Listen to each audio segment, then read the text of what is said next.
the Honorable Junet Mohamed to second. Thank you, Honorable Speaker. Thank you, Mr. Speaker, for giving me an opportunity. Mr. Speaker, from the onset, I stand to second the motion, Mr. Speaker, for the approval of the nominees. And Mr. Speaker, also support the motion, because Mr. Speaker, this is, as you said earlier, constitutional responsibility of this House to make sure that this country has a cabinet secretary, Mr. Speaker. As you are aware, Mr. Speaker, previously, before this constitution, the president used to appoint cabinet ministers as he wishes and dismiss them as he wishes, Mr. Speaker. But now, under this new constitution, there is a requirement, constitutional requirement, that any nominee that has been brought by the president must be approved by this House. And today we are here, Mr. Speaker, exercising that constitutional mandate. And that's why I want to urge my colleagues to take this matter of the approval very serious, Mr. Speaker. The confirmation of cabinet nominees, Mr. Speaker, is not just a procedural, Mr. Speaker, formality, but it's a vital process that shapes the trajectory of the governance of our country, Mr. Speaker. Mr. Speaker, long time, and you are a veteran politician as you are a lawyer. Mr. Speaker, the president used to nominate anybody if he feels like. Whether you are academically qualified, whether you have the experience, doesn't matter. Even if you have never stepped in a classroom, Mr. Speaker, the president has the prerogative to appoint you as a minister. But at this point in time in this country, Mr. Speaker, you will be nominated and Parliament will look at your suitability and whether you have the capacity to perform, Mr. Speaker. So for that reason, Mr. Speaker, these nominees went through rigorous evaluation, Mr. Speaker, and looked at the experiences, Mr. Speaker. And I want to take this opportunity to thank you as the chairman of the committee, because this committee has put a lot of man-hour into this matter, Mr. Speaker, took a lot of time to scrutinize these members, Mr. Speaker. And every nominee appeared before the committee in person, and all questions have been put across to them, and a lot of them answered, Mr. Speaker, satisfactorily as per the report of the committee. But, Mr. Speaker, the question that we need to ask ourselves is that why are we in this situation at this point in time, Mr. Speaker? Why are we vetting ministers again mid-term, Mr. Speaker, when the term of the election has not ended, Mr. Speaker? Mr. Speaker, we have found ourselves in this situation because of our own making, Mr. Speaker. And one of the things that has come out in the vetting process is that the issue that has brought us to this situation was captured very well in our vetting process, Mr. Speaker. And we captured that the issue of arrogance, opulence, and show-off, Mr. Speaker. And we put those questions to the nominees. And majority of them took their time to answer that question, Mr. Speaker, and told us that they are not people of show-off. Order, members. Order. Members on the majority side, try and minimize your levels and tones of conversation so Mr. Speaker, we can follow the proceedings. Mr. Speaker, members of the majority side, some of them are being disturbed by what has happened in the vetting committee, the rejection of one of the nominees, Mr. Speaker. Mr. Speaker, we must have a vetting committee. And what the committee has done must be taken very serious, Mr. Speaker. The committee spent many man-hours to check on the suitability of every candidate, Mr. Speaker. And the committee is not doing any victimization. The committee is not doing any victimization. The committee did their work in accordance with the Constitution and the laws of the country, Mr. Speaker, the Parliamentary Approval Act, Mr. Speaker. If a nominee is incompetent, the committee cannot say anything other than that he is incompetent or she is incompetent, Mr. Speaker. Mr. Speaker. Order. Member for Order. Take your seat, Junet. Member for Keyo South. I'll give you an opportunity to have your say. This is not a public rally. This is the National Assembly of Kenya. The right for everybody to say what they are saying corresponds with the right for everybody to listen to those who are saying. Just listen to your colleagues, you'll also be listened to. in the same decorum.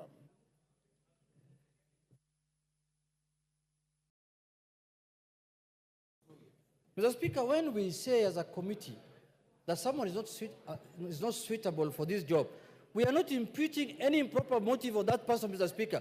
We are just saying that person is not suitable for this job. He can do another job elsewhere, Mr. Speaker. And, Mr. Speaker, we are not here in this National Assembly to defend and protect anyone. We are just here to say the truth as it is, Mr. Speaker. So, Mr. Speaker, I want to say that the committee found majority of the nominees to be suitable for the job they have been given. Mr. Speaker, it is this House that can hold people accountable. We cannot hold members accountable outside this House, Mr. Speaker. It is our constitutional mandate to hold people accountable here, Mr. Speaker. What is the point of sending someone to a job and after a year and 2 years again, you have to recruit again and you're fresh, Mr. Speaker, like what is happening now, Mr. Speaker? We must take our job very serious this time because the ministers that we vetted at the beginning of this term were assumed that they are going to finish their term up to the election, Mr. Speaker, but they couldn't do. Out of 22 cabinet ministers who are in office, almost over 10 of them are not in office as we speak today, Mr. Speaker. 10 of them are at home. Give him another 5 minutes. More than half of the cabinet that was vetted by this House, Mr. Speaker, at the beginning of the term are at home. They have all been dropped because of reasons, incompetency, and other issues. So, Mr. Speaker, it is the prerogative of this House to decide who is going to be approved and who is not going to be approved. But we must take the report of the committee very serious because the committee did public participation. They interviewed the nominees, they listened to them, they looked at their CVs, they looked at their compliance documents, they looked at their physical appearance, they looked at their mental everything, Mr. Speaker. So, Mr. Speaker, I urge this House, let us not belittle the report of the committee. The committee report is as important as what we are going to decide here, Mr. Speaker.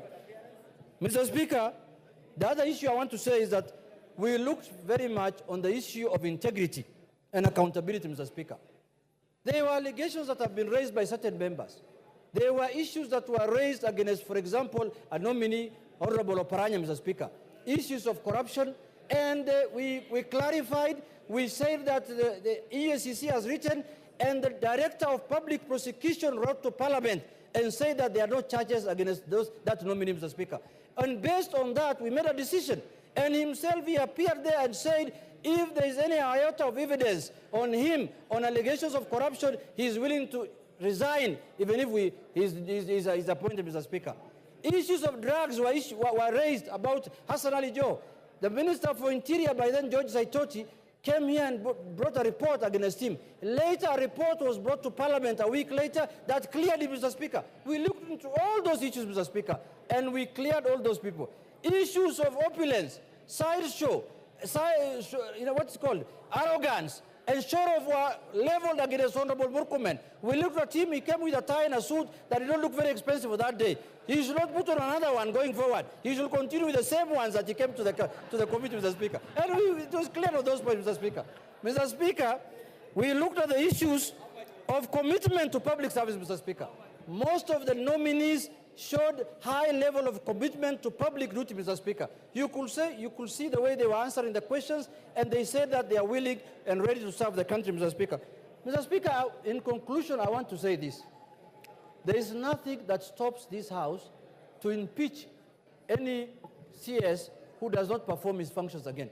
That responsibility again is with us here, Mr. Speaker. And the day a CS nominee does not perform his functions in accordance with the Constitution and in accordance with the wishes of Kenyans, we have the responsibility again to remove him from office and to impeach him.